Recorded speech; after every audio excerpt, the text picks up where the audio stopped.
Jai Ma. So now we are going to take up the last three volumes, presently the last three volumes, but I believe some more volume is also or are also likely to come of Mother's collected works. So the last three volumes, that means 18, 19, 20, up till 17 is part of her collected works, but now they have taken out 18, 19, 20, and I believe maybe 21. It's understandable because as people leave their bodies, so they discover new correspondence. But I'm not sure personally what purpose it serves, because almost everything that is needed is there, much more than that is there. So as far as the practice of your sadhana goes, everything is there. Even historical context.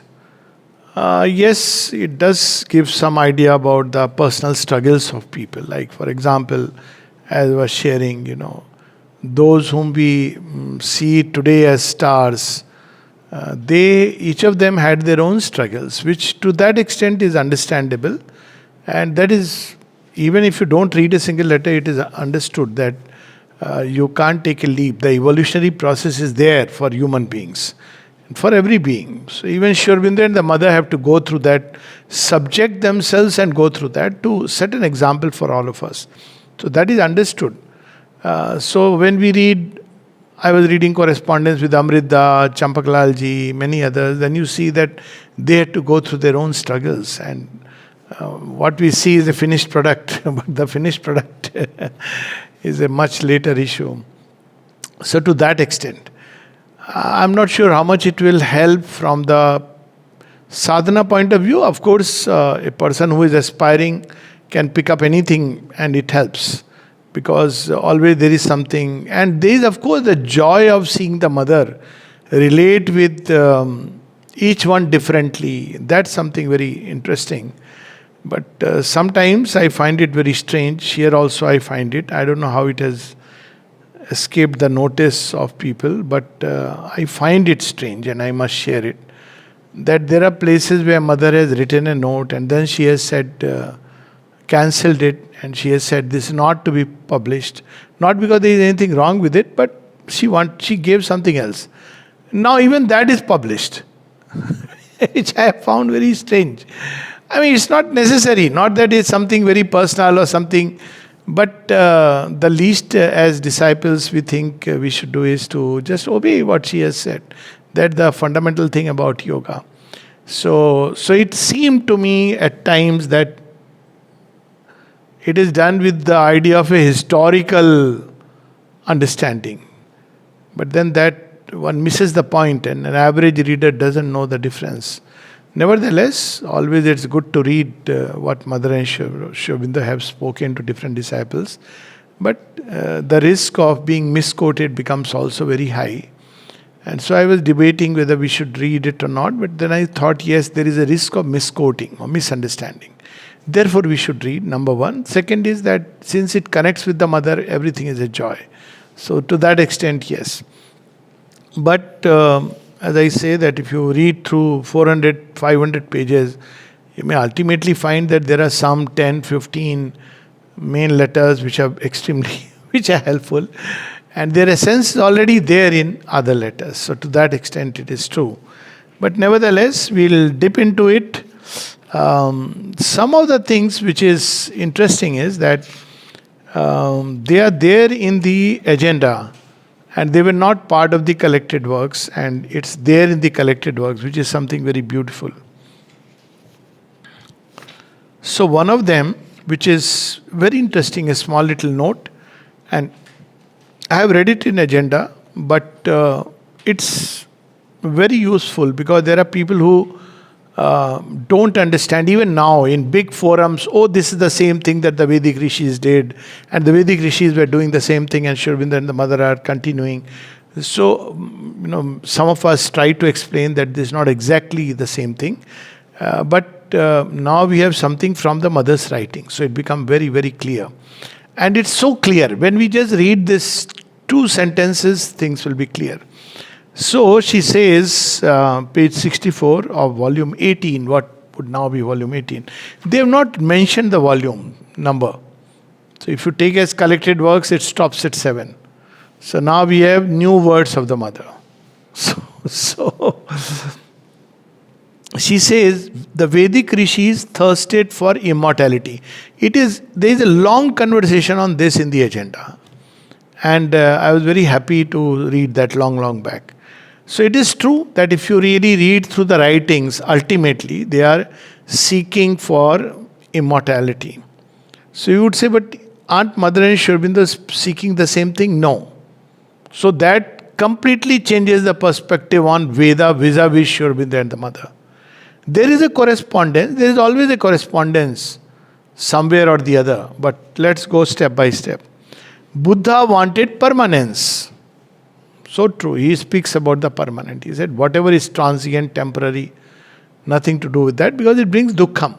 Because obviously you get attached. But Sri Aurobindo gives it a new understanding that dukkham is not because things are transient. It's because we get attached to things which are transient. There's a beautiful letter of Sri Aurobindo that blows do not fall upon you because there is something bad in you.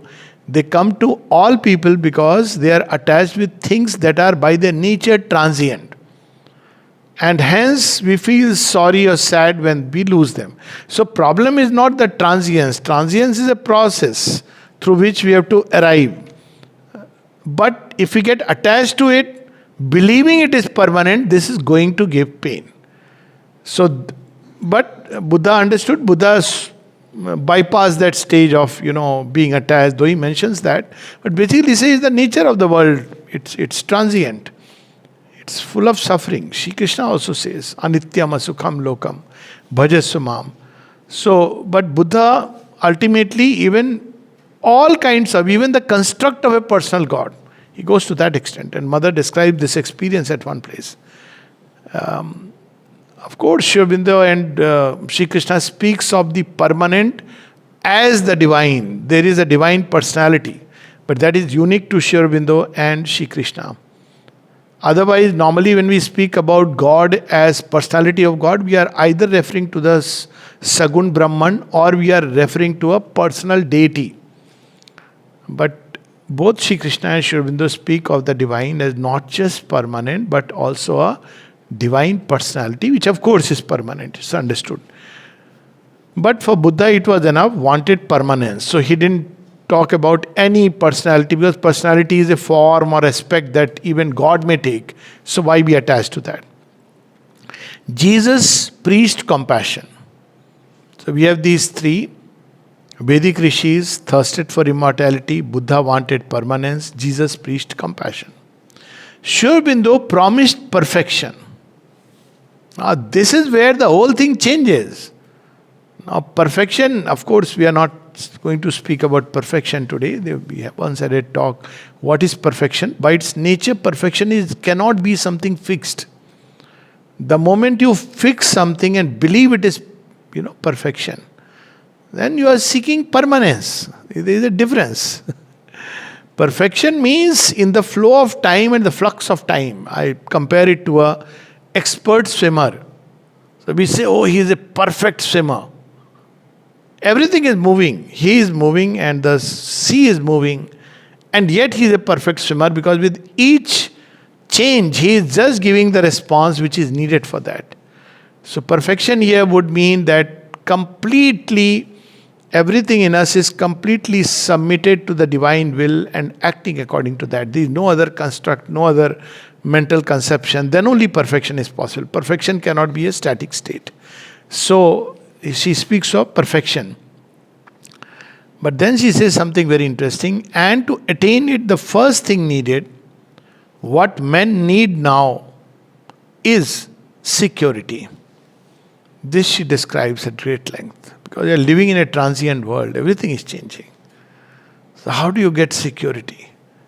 And of course she speaks about security in the divine himself. So both things are needed. Security in the divine, and then you play with this world, work towards perfection. So this a very comprehensive small little summary.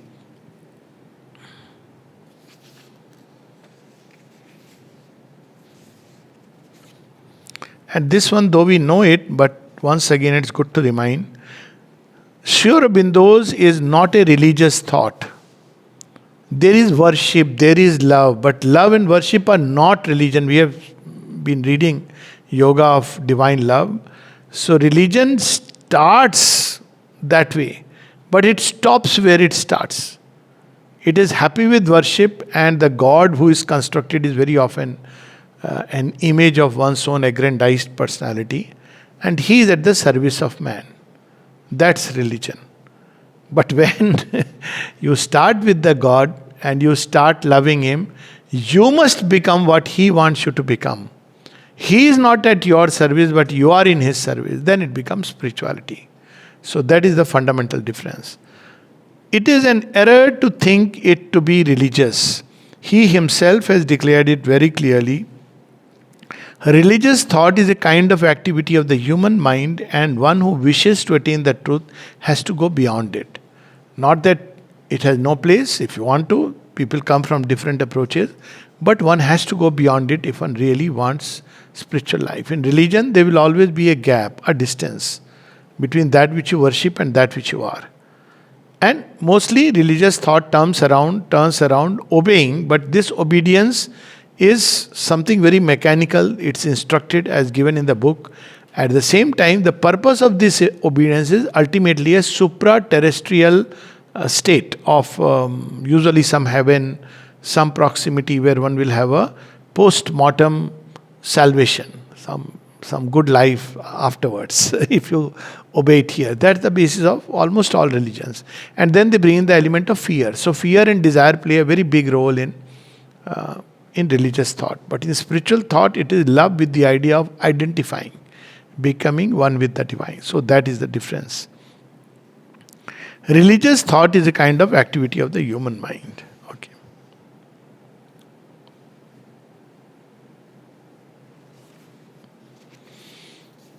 Then we know that there is a mantra which the mother would often say, Om Namo Bhagavate. But then again, see, this is the problem of these little letters. Now, if you have read through the entire passage, as there is a conversation on this in the agenda, then you will see that this is not enough. But still, for the sake of we can read. So the mantra she would do is Om Namo Bhagavate. Now, people have adopted it as a mantra for themselves and they use it as a mantra. Mantra has to arise within. And especially about this mantra, she has said that it works wonderfully with me, but with somebody it may leave the person cold as a turkey. It's not like I pick up a written mantra and start doing it. Mantra has to arise from within, or at least it has to be taken up by the heart. And I have seen this with my own this thing. I have mantra. Many people have their own mantra arising. But I wanted to do some other mantra, but every time I would try. I just can't help it because it goes on to the one which arose in my heart. So ultimately I gave up. I said it's not like that. It's not what I want. And then the moment I took this approach, it's not what I want, then I understood the difference and what is the meaning and what is the reason. So mantra is something which has to arise in the heart. And here she speaks of Om Namo Bhagavate. The first word, that is Om, represents the supreme invocation, the invocation of the Supreme. Second is Namo. So normally we do pranam, we bow down. But what does the mother mean? The second word represents total self-giving, perfect surrender. It implies perfect obedience, perfect giving of oneself to the divine and His will. The third word represents aspiration, Bhagavate. What the aspiration must become, divine. So here she has written it only as a hint. What the aspiration must become, dash divine. What we should become is divine. Elsewhere she has described it in great length, and it's important to know that. What she is hinting here. She says, when I use the word Om Namo Bhagavate, Bhagavate is referring to the divine. I am invoking the divine of the future. Because she is speaking of manifestation. So in manifestation, there is a past. There are forms of the divine in the past. There are ways of being of the divine in the past. They are divine, very much divine. But when she speaks of Bhagavate, she is invoking the divine of tomorrow. She uses the word tomorrow, she uses the word future. In the manifestation, divine is always moving forward. And that's what we see in the Isha Upanishad. Tade jati, tanne jati, tad dure, taduvantike. And the mother says, I'm always going forward, forward. So it is the divine of the future. So even with us, not as we are today is one thing, but we want to further progress. So tomorrow we should be closer, nearer as the divine wants us to be. So this is the whole thing about this mantra. And all those details, though it is not here, but it's wonderful. Here they've included the prayer of the cells of the body. So this is there in the agenda. It's not there in her regular volumes. And prayer of the cells of the body, basically, she gave, we know that physical education department, sports, all this was part of the ashram activity.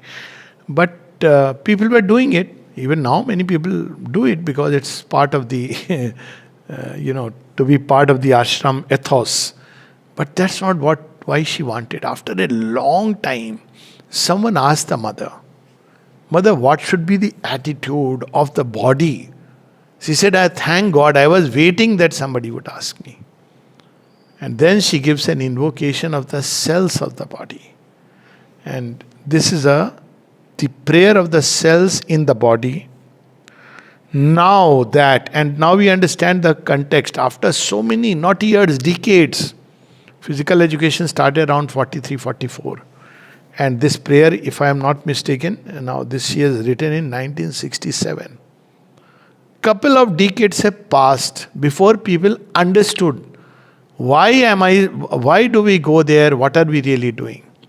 So they asked her, and she gives this prayer. Now that by the effect of the grace, we are slowly emerging out of inconscience and waking up to a conscious life, an ardent prayer rises in us for more light, more consciousness rising within the cells. So the prayer she has given, O Supreme Lord of the Universe, we implore Thee, give us the strength and the beauty, the harmonious perfection needed to be Thy divine instruments upon earth. It's a wonderful prayer. It's on page 82 of volume 18, which is now as New Words of the Mother.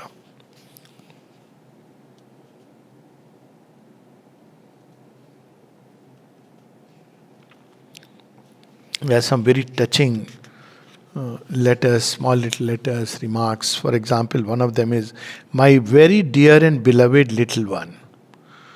This heart, mother is referring to her own heart. This heart bears the pain of the world, especially the pain of its ignorance and egoism. And any sign of light and true compassion is a comfort. So often, all this is there, elsewhere also. Long back when I had read, I said, every time I am unhappy, I am increasing the mother's burden. And once I met Dr. Bist, he said something very interesting remark, very touching actually. He was the mother's personal physician. He was JIPMER's also director. Later on he became director in World Health Organization. So the mother used to just call him to ask him what is going on from the pure physical medical point of view. And she had told, no, I don't want treatment. Because he would say, but why are you then asking me? He said, I just want to understand from the medical point of view, not for treatment. So he was sharing this with me.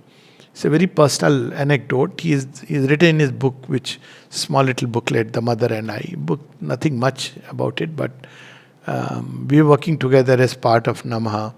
So he was saying that he never used to go for darshan. So I said, but why?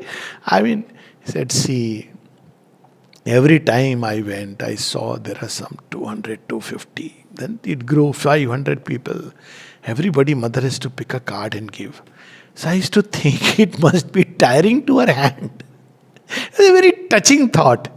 how tiring it must be. Say, I cannot do anything, but I can reduce at least my part of the trouble. So, what a lovely, beautiful thought it was that at least she will have to give to one person less. And he meant it very genuinely, Dr. Base. So, there have been, she says that in this world, when we suffer, actually, what are we really doing? And we say we are mother's child. What kind of a child? Pass every time one is unhappy, one is adding to the burden of the divine. Divine will take it happily, that's a different thing. That's the divine job description. But what is our job description? So we are only increasing his suffering, we are increasing suffering of the world. That's why she is invoking the universal divine. But here she says, every time there is any sign of light and true compassion, it's a comfort. To whom? To the divine. Just imagine. And this body, and she speaks of her body, this body has expanded so much that it feels all the pains and sufferings of other bodies. This is one of her experiences. So any suffering removed is a real relief to it. What we can do? The least we can do is our little, we are like little, squirrels, Gilehri. What else we can do? But this is in our hand.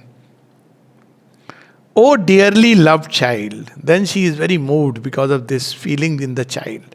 That mother, I don't want to see you suffer, and I feel she must have felt something. So she says, oh dearly loved child, let me carry you in my arms of love to a complete cure. She says, I don't want anybody to suffer. But every time somebody suffers, it's a suffering to me. Physical, emotional, psychological, or psychological even worse, because physical suffering is still something not in our hands. We can adopt a stoic's attitude. But psychological suffering is entirely our attitude. We have read this again and again. Entirely our attitude. Nobody else. It's not nobody to be. As such in sadhana, the first thing we learn is don't blame anybody. It's my attitude which has to change. For a sadhak, it's only that. Rest is all in the world. So if I have to change what I have to change, psychological suffering, it's purely my attitude. As long as I am wanting somebody else to change or blaming somebody else for my suffering, I have not started on the path. The moment we start, we take it that, okay, I need to change my attitude. That's all. Nothing matters. Somebody else may be right or wrong. That's not an issue at all. When once someone, he's still alive, so I can't take the name, a very important person, he was sharing, he was saying that somebody, each time he would come out, somebody would pass insulting remarks, long back. Not later on, but I believe he was prepared for this. So somebody would pass a very insulting remarks. So what to do? So ultimately at one point he got very frustrated. He wrote to mother, mother, it's very difficult and I have to pass by. So either you give me some other place or change my timing, something, so that I don't have to face this person. What would be mother's reply? We cannot imagine. She says, my children, do not feel insulted. It is only the ego that feels insulted and not the psychic being. So, totally a different story. He says, okay, now basically I have to change myself. My child has no right to feel insulted. Now I remember the full letter. My child has no right to feel insulted. It is the ego that feels insulted. She is not telling you have to go in another way. She is not saying, I'll call that person and tell her why you are doing. Don't you understand why you are in the ashram? You are not supposed to insult anyone. Nothing. She says, my child does not feel insulted. So there are many places, even physical illness. Somebody would go, Pritidi recounts it, that when she complained to the mother, see, now the attitude is very important. When we have a physical illness, what do we want? We want some sweet words, some comfort, some sympathy, some pity. A divine will not do that, just like that, because we grow weak, we become... So she described this in a book. What is that book? Eternal Smile? No. Prithidi's book. Eternal Moments, yes, Eternal Moments. It's a lovely book. So she used to fall sick, and one day she went and told the mother, I have fever. He says, mother scolded me. I felt that I am guilty of having fever. So she didn't know what to say because it was group and everybody is around, and she goes and says, I have fever, and mother scolded her. Why you have fever? You have no right to fall ill. She says, what do I do about falling ill? But she says, for decades, it left her completely.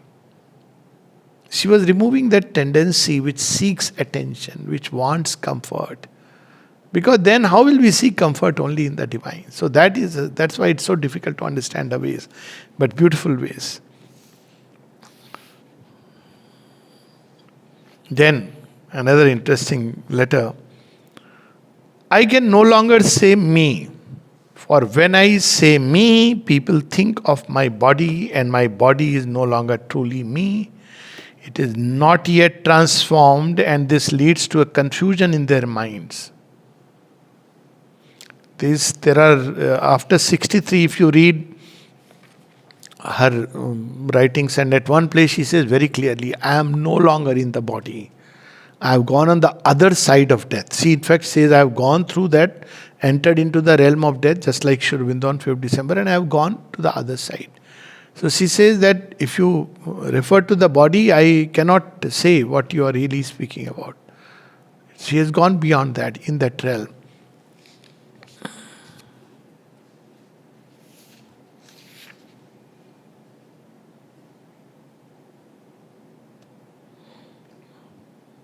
Something very interesting.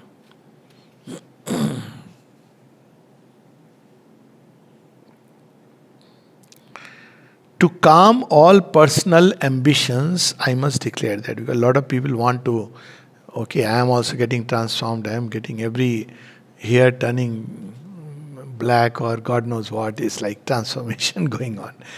But that will be there, but in what way? So she is saying, if for any reason this body becomes unusable.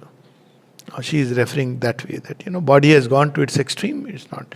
So will the work stop? People wrote like that. The work has stopped. First of all, they didn't understand what has happened, but that's a different subject. If for any reason this body becomes unusable, the universal mother will again start manifesting in hundreds of individualities. The process of transformation. According to their capacity and receptivity, each one being a partial manifestation of the universal consciousness. He has made everything foolproof to make sure that the work goes on.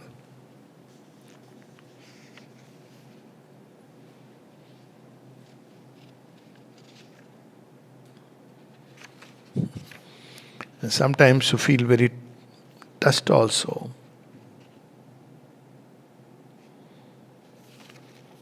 People would ask for her slippers. And she said, hundreds of people have asked for slippers, and at the end of the day, if I keep giving them, I'll have none to wear myself. Okay, here we find something which is not there in the collected works, but those who want the reference, because it is there in the agenda. So there are people who want to understand the 12 powers of the mother, and what are they? They want a exact reference from mother's writing. So here you will find it on page 88 of New Words of the Mother. The 12 attributes of the mother represented by the 12 outer petals of a symbol: simplicity, aspiration, kindness. Okay, first 4 are simplicity, humility, gratitude, perseverance; aspiration, receptivity, progress, courage; kindness, generosity, equality, peace. Now this we all know. You'll have a lot of now symbols of the mother, and some people write this. But what they do not know is something very interesting. Again, it's there in the agenda, but here it's mentioned in the footnote. About these attributes the mother commented. The first 4 concern the attitude towards the divine.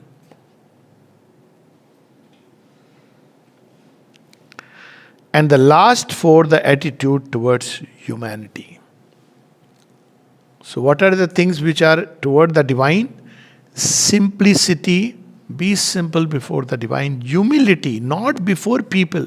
Oh, you know what? I am nobody, nothing. People take great pride that I am humble.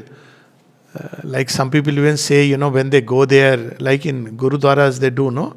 If you are a very big officer, you take up the jute ki seva. So somebody was once mentioning to me, in Hindi they say, "Hum to ji jute ki seva karte hain." Now I know that person is a very big officer in the Indian Air Force. I said, ये बोल के तो खत्म हो गया सारा. मतलब it's like humility before others, because others say, oh, he's such a great man, yet he is doing this. Now see, what is it? It's another extra merit. In spiritual place, that is a merit. See, such a big man. He's an air marshal. Still he is handling the shoes of others. What a great man. So humility is only in front of the divine. I know nothing. You know everything. That's humility. Humility is not before others, bending forward, backward. Third is gratitude. These four we should read. Gratitude is again not towards human beings. I mean, it's okay to give a thank you note. But gratitude is only towards the divine. At one place, Amal Kiran's letter, we'll read that later. He asked the mother that when people give things, sometimes they give me different things. Because he was editor of Mother India and he was person so many people know. So what should I do? There are two attitudes. I can take it that no, I will not take anything. The other is I take it that everything is coming from the mother and I receive it. She says you should have that attitude. Everything is coming from the mother. And then how you use it is that she doesn't write in that letter, but how you use it is again you have to remember. Because he says, I don't take anything, I just send them to you. She doesn't say that. She says you have to receive everything as it is coming from mother. So you are not obliged, because that is the problem. If you have accepted from somebody, then you are obliged. She says, no, it's coming from the divine. So you are not obliged. And the fourth is perseverance. Perseverance is not trying to change someone. Very often people say that I have tried so much to change my wife or my husband or whoever, and the person has not changed. I said, if only 1/10 you would have tried to change yourself, the result would have been wonderful. It's not that the person is good or bad, because each one has to progress along their own lines. Who are we to judge or know whether what the person is doing is right or wrong? That's his or her line of evolution. But the only person I can try to change is myself. So these four things are toward the divine: simplicity, humility, gratitude, perseverance.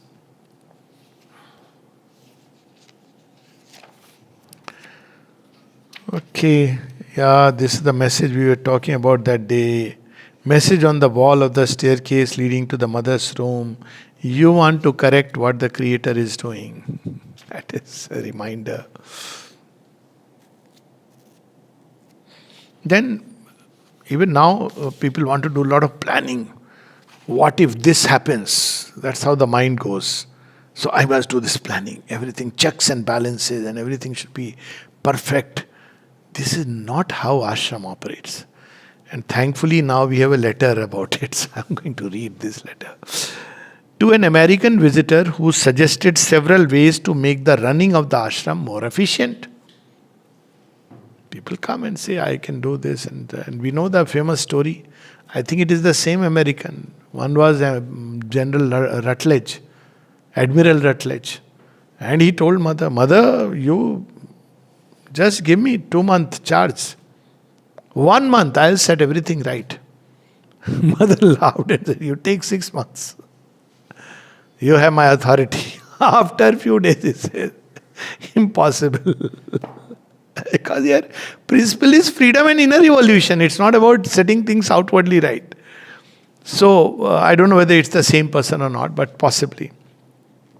So the mother says the starting point is wrong. Somebody who said several ways of running the ashram more efficient. She says the starting point is wrong. In the ashram, there is and should be no planning. Very difficult for mentalized beings to understand. Here is the quote. Because planning is a mental activity of ignorance. There are so many cities, places which are planned and they work very well. Everybody is very nice, very kind. You go there and you say, sir, welcome. You go to a store, no? Yesterday I had an experience. You go to a store and they'll open the door and say, sir, you're most welcome. Sir, please come. What shall we do for you? And then you are now in the ashram. Pass, get pass. And then you say, nahi, 8 baje ke baad aao. It starts like, oh, why are people asking like that? There is a difference. There is a reason why it is like that. You are here to change yourself. Don't forget. This is the first man. Your work, the work has started at the gate itself. There are people who will make sure your ego is hit very hard. Now you take it or lose it. You have an opportunity. If you start arguing, you don't know who I am. I am someone, Mr. So-and-so. Is this how you behave? Is this how people behave? Okay, fine. He will also get into an argument. He will also lose his opportunity. That's their business. But here there is a reason why she has given such a long rope for change. Change comes from within.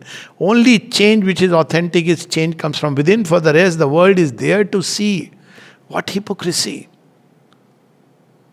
So much hypocrisy, so much falsehood. People say one thing, feel something else, act in another way, totally different. So she says the starting point is wrong. In the ashram, there is and should be no planning. The activities of the ashram are like the growth and blossoming of flowers. They spring up when they are needed and in the way they are needed. And she uses the word reversal. If once you have experienced it, it's so strange. When the reversal takes place, you suddenly wonder, I was that person, where has he gone? You can't even call that person back. And there are several reversals which take place. It's an impossibility. You're trying to change, trying to get rid of something, trying to bring in, it's just not working. But that is serving as a catalyst. And one day suddenly it changes. Then you are wondering what happened. So this is how flowers bloom from within outwards. It is that inner aspiration or inner something, grace, which ultimately creates the change. It is obvious that things are not as they should be. She knows. She is not justifying anything. But not once has he grasped the real reason. People who come, pass comments and go away, they don't know. They are not as they should be because not a single person here is proceeding on the basis of a change of consciousness. It's not outer behavior, it's the change. Then behavior will change, but it has to change from within. And what it will do, we don't know. Imagine Mahakali's force rushing through the system. That's how we saw, no? Udarda suddenly had the urge to tell to a lady sitting in the car that, Madam, it's easier to it is said in the Bible, easier to make a camel pass through the eye through a needle, than to make a rich man turn to God. Then he said, no, what am I thinking? It's very inappropriate. And he goes to the mother and says, Mother, I felt like saying, but I control myself. Mother says, but I had inspired you to say this. You would have become my instrument. So when we look at life that way, it's so different. All of them ought to be conscious disciples who are changing their character and their attitude towards life. And plenty of experiences will happen to point out that I got to change myself. In fact, the only person anyways I can change logic is myself. That too is difficult enough. But we get so busy changing others. And this is the only way it can work, and it will work to the extent that they realize it.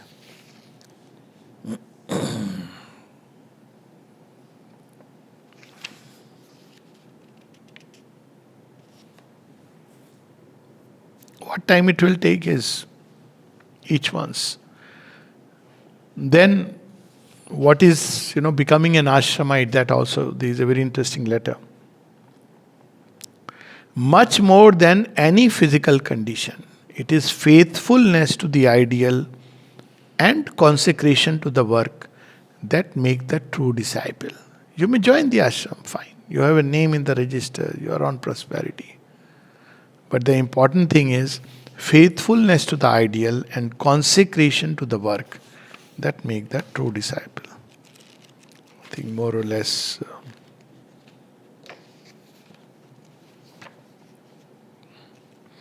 Okay, just a few more we'll read.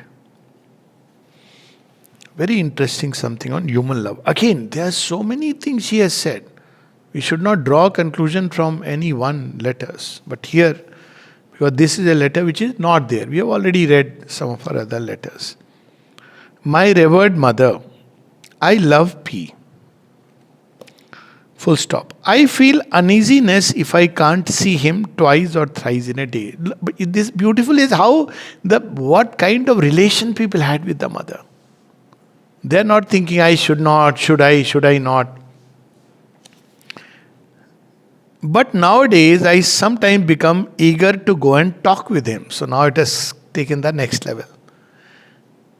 Ma, I love him too much. In my view, P is very pure and sincere. It's an interesting letter. His nature is like a child. So I do not wish to harm him in any way. Also, to speak the truth, I myself don't want a bad reputation. Everything she is laying bare. What shall I do? See, like a child she is approaching. Ma, I want to think of you, but thoughts of P occur in my mind almost the whole day. So beautifully she is asking.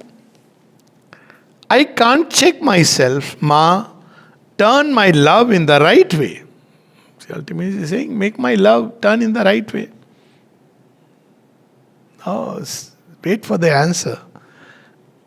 I am making 2 handkerchiefs for P. Shall I give them to him? Now, very sweet letter, okay? I mean, whatever it is. But you expect the mother to write. We all can have our mental idea. Mother writes, give up at once all this nonsense. I also had a laugh and no, just she's not giving any justification. I understand, I know it happens. See, you can do this way. Speak to him, but don't get too close. Nothing. Here you have that action of she is seeing through the entire thing. Everything she has seen. So she's saying, give up at once all this nonsense. Not only will you harm yourself and perhaps harm him. She's able to see all that. If he happens to pay any attention to you, say if he pays attention to you, you'll end up harming him also. You claim to love him. Yourself you will harm, but you will end up harming him whom you claim to love. But you will make your stay in the ashram utterly impossible. It goes without saying that you must not give him the handkerchiefs. I love this letter that she is saying, what are you doing, my child? You want to harm yourself, harm him, and you're giving, Ma, I love him so much, he's so pure, so he's saying, leave him and you be with yourself and grow. How beautiful this is. Huh? I don't know, this is not written, but very beautiful.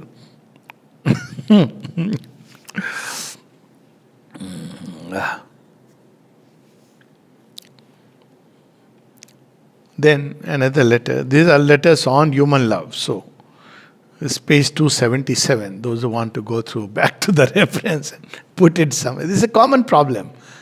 Now, elsewhere she has said a very different thing. There are 2 ladies who loved the same individual. This is also true. And both have told me themselves. And both are now left their bodies, so I can talk about.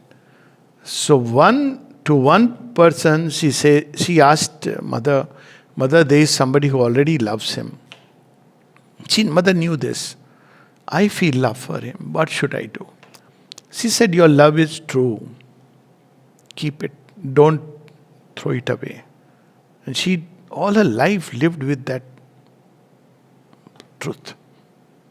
That mother had sanctioned. Sanction means your love, the feeling of love is true.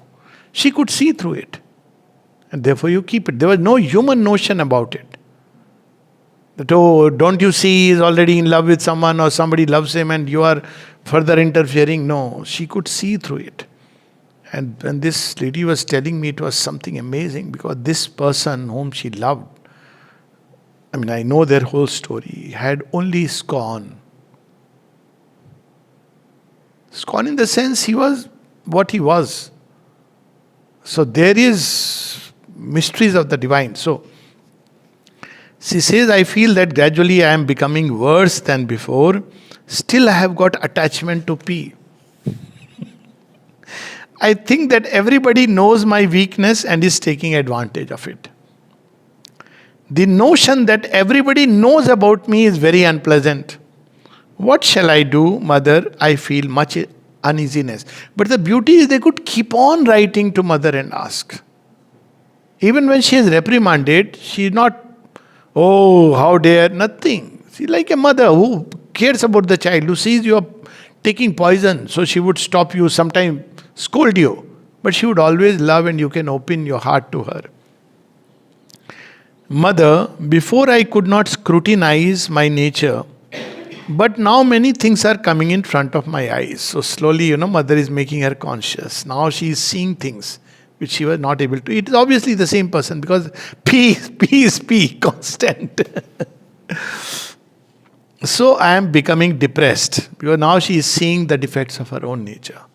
Earlier it was only love for him, now she is able to see. I am very selfish and narrow-minded. Mother, there is no love in me for human beings. So how can I love the divine? Now you see, this is a googly. When you write like this, mother, there is no love even for human beings. How can I love the divine? You expect that divine will possibly say, you must learn to love a human being properly and truly. Normally. Now this is a googly to the divine. And what does she say? It is not through human love that one can learn to love the divine. No ambiguity left. See, the same person she is carrying, and this was 51, the first letter. This is 55. So people have gone through this problem. It is not through human love that one can learn to love the divine, for the love is of quite a different nature. First, learn to give yourself sincerely to the divine, and then the joy of love will come afterwards. By giving yourself sincerely, all your difficulties will go. My blessings.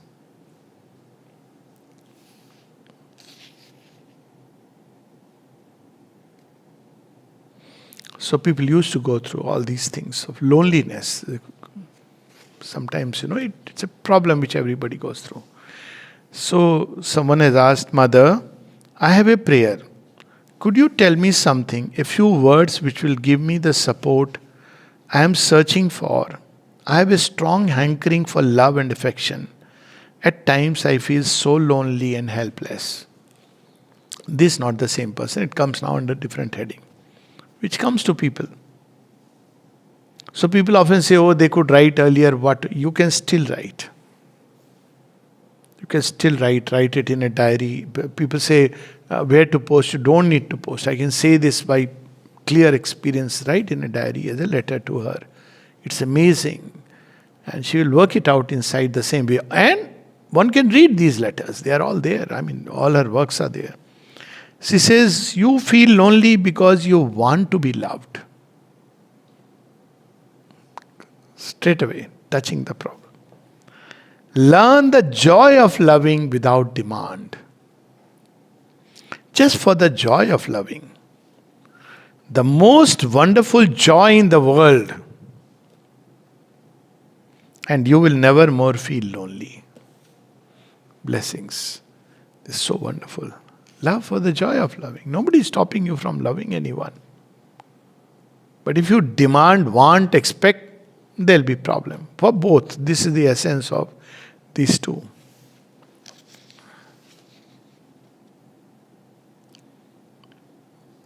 This is a beautiful one-liner. True compassion understands everything, but corrects what has to be corrected and changes what has to be changed. So I think today we have almost, this volume is complete.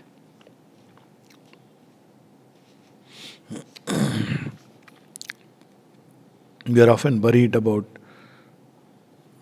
people's attitude with whom we live, and life becomes miserable, what to do, how to handle that.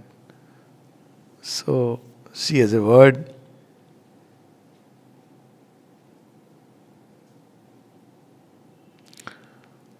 the feeling you have about the adverse attitude towards you of the people with whom you are living depends on some psychological condition in yourself. Again, we see, it's not about blaming, but if you have a problem, you got to change yourself. As simple as that. You may change place, occupation, or surroundings. But this inner experience will persist until you have made the psychological change in yourself.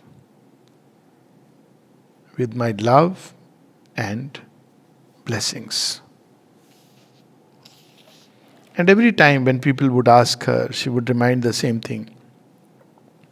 Have you forgotten that you are here to do yoga and change your nature?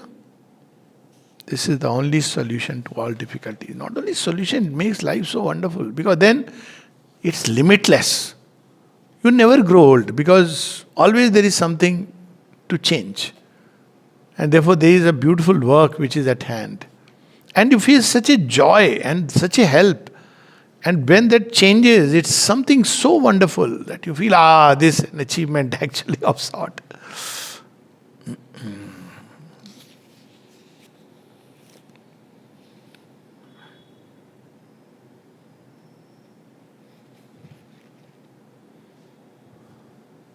So again, this question that somebody has given to a sadhika, one sari,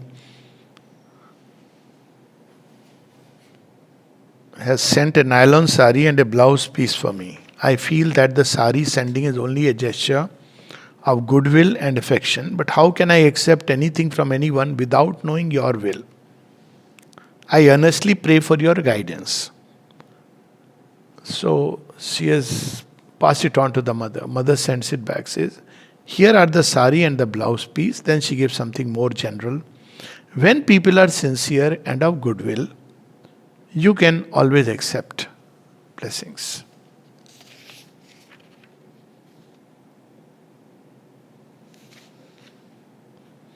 This is what I must read because so often I've seen this in programs which are done outside, which includes Auroville, which includes society. And I tell them, don't do this. This Mahima Mandan, people coming and then all kinds of silly things, somebody X, Y, Z. This is not how the ashram functions. This is not what she has ever wanted. And so, somebody must have been called to give a lecture or given a lecture. She says the lecture is very good, but no special reception, no social ceremony, because of all things, this is perhaps one of the most complete expressions of human falsehood.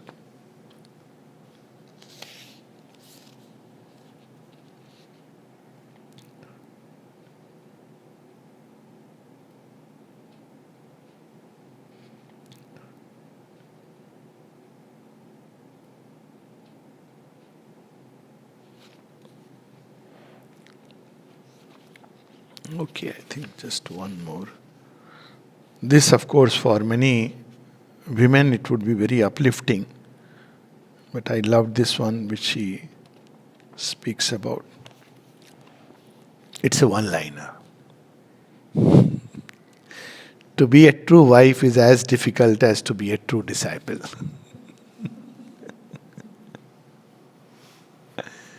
The mother did not want that women should cook for men.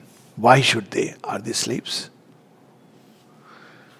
So all this helps us understand how far we are from the divine and the truth that is manifesting, and shows us the way. Jai Ma.